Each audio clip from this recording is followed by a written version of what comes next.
Once upon a time, there were 3 beautiful sisters who lived deep in the heart of a magical forest. Each sister had a pet unicorn, Moonbeam, Stardust, and Shimmer. Their coats shone like 1,000 stars, their horns spiraled towards the heavens, and their eyes sparkled with celestial light. But the unicorns weren't the only ones who glittered. The sisters, too, were known throughout the land for their radiant beauty. Ilara, the eldest, had hair like flowing moonlight and skin that glowed like alabaster. Her unicorn, Moonbeam, mirrored her with a coat as white as snow and a horn tipped with silver. Next came Estrella, whose fiery spirit matched the color of her hair and the blazing sun. Her unicorn Stardust shimmered with golden rays and a horn that seemed to catch lightning in its curves. Then there was Celeste, the youngest, whose laughter echoed like wind chimes and whose sapphire eyes held the secrets of the deep ocean. Her unicorn, Shimmer,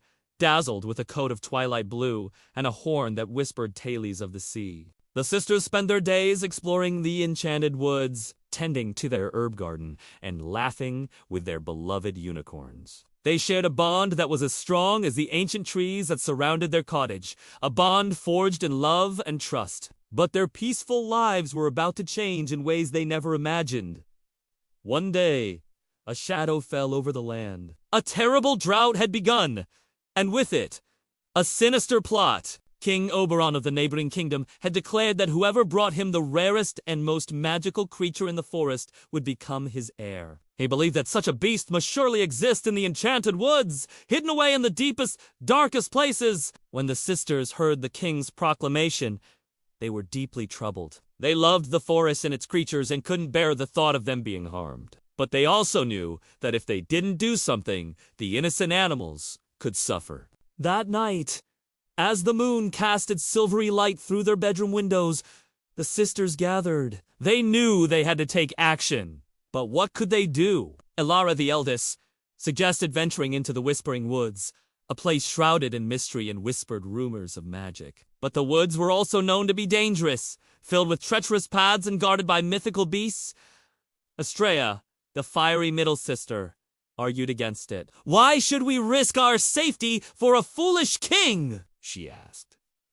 "What if we're captured, or worse?" But Celeste, the youngest, surprised them both. She had been quiet until now, lost in thought. But her eyes, usually so full of laughter, were now determined. "We cannot stand by while innocent creatures suffer," she said, her voice ringing with conviction. "I believe there is a way to stop the king without endangering ourselves." With a mischievous grin, she continued, "We just need a clever plan and a little help from our unicorns." The other sisters looked at Celeste, admiration dawning on their faces. They all knew she was right. They needed to find a solution that honored their values and protected the forest. As the night deepened, the sisters brainstormed. Finally, Ilara had an idea. "We could ask the Elder Willow for guidance," she suggested. The Elder Willow was the oldest and wisest tree in the forest. Its roots ran deep, holding secrets from centuries past. And so the sisters, accompanied by their magnificent unicorns, set off to find the Elder Willow. The journey was long and fraught with challenges. They had to navigate through tangled thickets, cross babbling brooks, and even evade a grumpy troll who guarded a rickety bridge. But the sisters persevered, their determination fueled by their love for their home. Finally, they reached the Elder Willow. Its branches, gnarled and twisted with age, reached towards the heavens, and its leaves rustled secrets in the wind. As the sisters poured out their troubles to the ancient tree, the Elder Willow listened patiently. When they finished, the Elder Willow spoke in a voice that sounded like rustling leaves. "The king's heart is as dry as the rivers that run low,"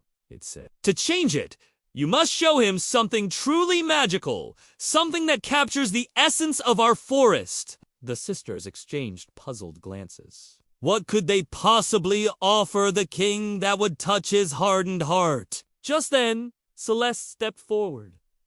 An idea was dawning on her face. "Thank you, Elder Willow," she said.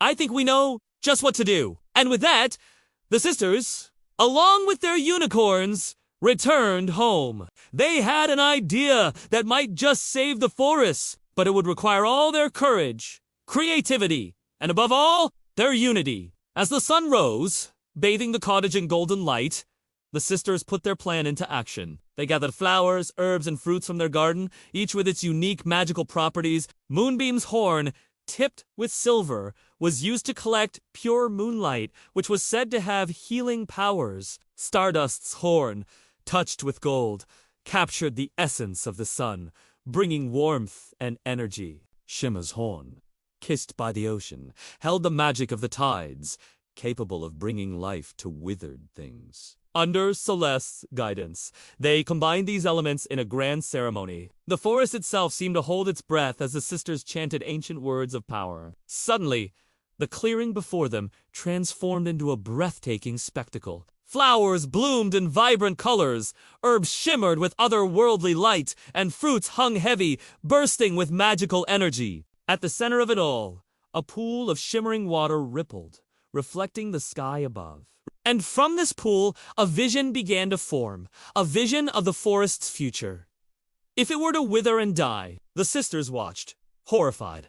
As the trees wilted, the animals faded, and the land became a barren wasteland. It was a sight that tore at their hearts and ignited their resolve. Just then, the ground trembled, and King Oberon appeared, along with his knights, at the edge of the clearing. He stared at the magnificent display of magic before him, his face etched with disbelief. Before him walked his knights, their faces grim and determined. The sisters, standing tall and proud, knew it was time to reveal themselves. They emerged from behind the shimmering curtain of magic, their silhouettes framed against the glowing backdrop. The king gasped as he saw their radiant beauty, but it was their words that truly captured his attention. "My king," said Elara, her voice echoing with authority, "we are the guardians of this forest, and we will not stand by while you destroy what we have sworn to protect." "Foolish girls!"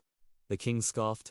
"You cannot hope to defy me." But his bravado was undercut by the awe-inspiring sight before him. "We are not afraid," Hastrea declared, her voice ringing with the strength of the midday sun. "And we challenge you, O king, to a contest of wits and magic." The king, intrigued and slightly intimidated, accepted their challenge. The sisters smiled, knowing they had already won. The forest was safe. The king was captivated by the magical display of the sisters and their unicorns. And most importantly, the drought, thanks to Celeste's foresight, hadn't caused lasting damage. As the sun set over the horizon, painting the sky in hues of orange and purple, the sisters and their unicorns emerged from the shadows.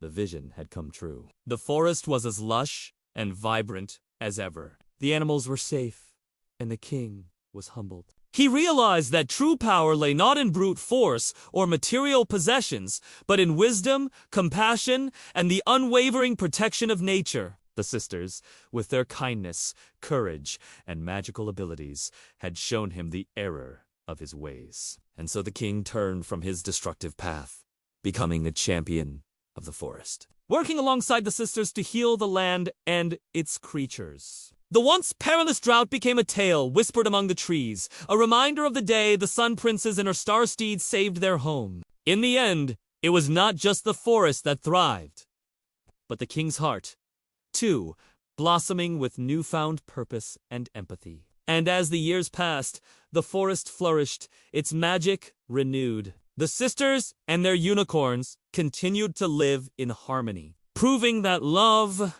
unity, and respect for nature were the greatest magic of all.